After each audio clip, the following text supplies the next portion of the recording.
je prie Madame Khattabi de bien vouloir m'excuser, mais de fait, ces mots résonnent avec une intensité forte.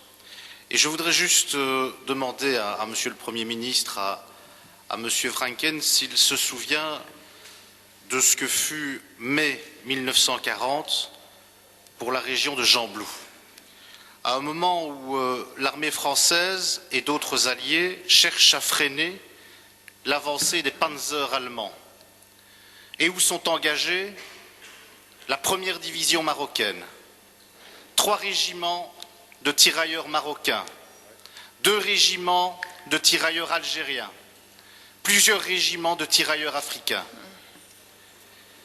Plus de 200 y laisseront la vie.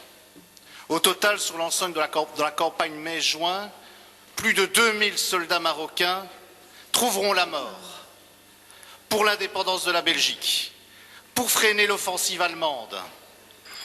N'est-ce pas là de la valeur ajoutée? Autre point, Monsieur Franken, Monsieur le Premier ministre. Savez-vous ce qu'est la silicose? La silicose, c'est cette maladie pulmonaire progressive qui engendre une fibrose qui fait au total l'étouffement de celui qui l'a subi. C'est typiquement la maladie des mineurs, ceux qui ont travaillé dans les charbonnages. Et parmi eux, après les Italiens, les Grecs, beaucoup de Marocains, beaucoup de Turcs, beaucoup d'Algériens qui ont travaillé dans les charbonnages de Wallonie et de Flandre, du Limbourg, de la région liégeoise, du Hainaut et d'ailleurs. N'est-ce pas là de la valeur ajoutée? Beaucoup en sont morts.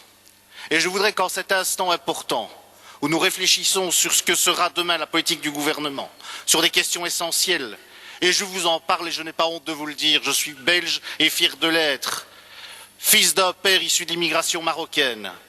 Et je vous le dis, Monsieur Franken, quand on commence à hiérarchiser les populations en fonction de leurs origines et de leurs prétendues valeurs ajoutées, eh bien oui, je suis d'accord, moi aussi, comme Francis Delperrey, avec le Premier ministre, ce sont des relents racistes. Je vous remercie.